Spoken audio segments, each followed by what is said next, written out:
અમદાવાદના બારેજામાં નાના બાળકો માટે આંતરિક ગરબા કોમ્પિટિશનનું આયોજન કરવામાં આવ્યું હતું।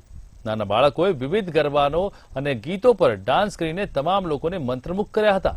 ત્યારે સામાજિક અગ્રણીઓએ જીતેલા બાળકોને ઇનામ વિતરણ કરીને તેમનું પ્રોત્સાહન વધાર્યું હતું।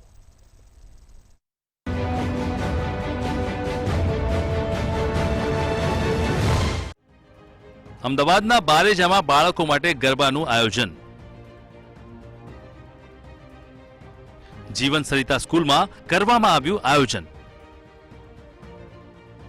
અહીં બાળકો શીખી રહ્યા છે સંસ્કારના પાઠ। બાળકોએ ગરબા અને ડાન્સ પરફોર્મન્સ કર્યા। અયોધ્યા માટે કળશ પૂજા પણ કરવામાં આવશે। કળશને અયોધ્યા મોકલવામાં આવશે। ડિસેમ્બર મહિનામાં લોકો પશ્ચિમી સંસ્કૃતિ તરફ વળ્યા છે। તેવા સમયે બારેજામાં આવેલી જીવન સરિતા સ્કૂલના બાળકો સંસ્કારના પાઠ શીખી રહ્યા છે। જીવન સરિતા સ્કૂલમાં બાળકો માટે સ્ટેજ પ્રોગ્રામનું આયોજન કરવામાં આવ્યું હતું। આ સ્ટેજ કાર્યક્રમમાં બાળકો વિવિધ ગરબાઓ અને ડાન્સ પરફોર્મન્સ કર્યા હતા। બાળકોમાં નાનપણથી જ સંસ્કારો આવે તે માટે સ્કૂલમાં વિવિધ એક્ટિવિટી પણ કરવામાં આવે છે, જેનાથી બાળકોના ઘડતરમાં ફાયદો થાય। મારો મુખ્ય હેતુ છે ઇન્ડિયાને ભારત બનાવવું છે અને ભારત માટે બલિદાન આપવા પણ અમે લોકો તૈયાર છીએ। પણ સંસ્કાર જે બગડી રહ્યા છે, જે પાન મસાલા ગુટકા ડ્રગ્સ આ બધું જે ચાલી રહ્યું છે, એનાથી આ બાળકોને બચે અને એમનો વિકાસ થાય। અમારી સ્કૂલમાં અમારા સર અમને છે ને બાળકોને કેવી રીતના સંસ્કાર આપવા, કેવી રીતના એમને ટ્રેનિંગ આપવી અને કેવી રીતના યોગાસન અલગ અલગ ટેકનિકથી ડાન્સ કરાવવો અને ફ્યુચરમાં બાળકોના સ્વાસ્થ્ય વિશે વધારે जानकारी हमने आपे છે અને सिखाड़वानु કહે છે। तो पहली बात, अगर आप आगे जाते हो या लाइक कॉलेज में जाते हैं या कहीं जाते हैं तो आपकी एंग्जाइटी और आपका स्टेज का फियर निकल जाता है। लाइक पहले हमारे स्कूल में ऐसे ही परफॉर्मेंस होते थे बच्चों के लिए और उसमें हमने कितना वो परफॉर्म किया, तब हमारा स्टेज का फियर निकल गया। तो हम नगाड़े संग ढोल बाजे इस डांस किया और हमारा स्कूल बहुत ही अच्छा है एंड हमें अपनी स्कूल में रहना बहुत ही अच्छा लगता है and we proud of our. વાલીઓ પણ માને છે કે જીવન સરિતા સ્કૂલમાં બાળકોના શિક્ષણ માટે આવા કાર્યક્રમો જીવન ઘડતર માટે ખૂબ જ જરૂરી છે। દરેક ધર્મના બાળકો એકબીજાની સંસ્કૃતિ સમજે અને ભાઈચારો વધે તે માટે પણ આ ખૂબ જ સારો સ્ટેજ બની જાય છે।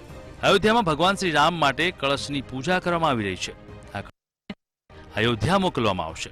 મારી 3 દીકરી અને 1 દીકરો અહીંયા ભણે છે જીવન સરિતા પ્રાઇમરી સ્કૂલમાં અને હિરેન સર પોતે પણ બહુ છોકરાઓને પ્રોત્સાહન આપી રહ્યા છે। આજે જે બાળકોને આપણે હેલ્ધી કહીએ છીએ, એકચ્યુઅલી હેલ્ધી નથી, એ ઓબેસ છે અને બાળપણમાં આવેલી ઓબેસિટી જે ભવિષ્યના મોટા રોગો લઈને આવે છે, તો આ ઓબેસિટીને દૂર કરી શકીએ અને તંદુરસ્તી લાવી શકીએ અને આપણા સંસ્કારોનું સિંચન કરી અને એની સાથે આપણે તંદુરસ્તી પણ લાવી શકીએ। આજે બાળકો ઘણી બધી જગ્યાએ પાછા પડે છે, શારીરિક રીતે પાછા નથી પડતા, એ માનસિક રીતે પાછા પડે છે અને જ્યારે આપણો ધર્મ, આપણી શ્રદ્ધા એ જો ખૂબ જ મજબૂત હોય તો આ વિષમ પરિસ્થિતિઓમાં ટકી રહેવામાં ખૂબ જ હેલ્પ કરતી હોય છે। ભારતીય સંસ્કૃતિને બચાવવાનું કામ જે રીતે હિરણભાઈ અને ચાવડા સાહેબ, ડૉક્ટર સાહેબ જે કામ કરી રહ્યા છે, ખૂબ અગત્યનું કામ છે। જે રીતે પાછળની પેઢીને જે સંસ્કારો જે જરૂરી છે, જે વ્યસન અને ફેશનથી દૂર રહી અને જે ભારતીય સંસ્કૃતિ અપનાવી અને ભારતીય સંસ્કૃતિની અંદર ગામડું સમૃદ્ધ થાય, શહેર સમૃદ્ધ થાય, એ દિશામાં જે બાળકો કામ કરી રહ્યા છે એ ખૂબ અભિનંદનને પાત્ર છે। બાળકોના વિવિધ પરફોર્મન્સ માટે આંતરિક પ્રતિયોગિતા માટે તૈયાર કરવા સામે ઇનામો પણ વિતરણ કરવામાં આવ્યા હતા। આ ઇનામોથી પણ બાળકોને પ્રેરણા મળી છે। બાળકોને જે ઇનામો આપવામાં આવ્યા છે તે માટે મુખ્ય અતિથિ તરીકે સમાજના અગ્રણીઓ હાજર રહ્યા હતા। પીરાણા ધામના ટ્રસ્ટી, રુદ્રાક્ષ હોસ્પિટલ, નવકાર જ્વેલર્સ, ડીસીબી બેંક અને મંતવ્ય ન્યૂઝના અધિકારીઓ પણ હાજર રહ્યા હતા। મોટી સંખ્યામાં વાલીઓ પણ આ કાર્યક્રમમાં હાજર રહ્યા હતા।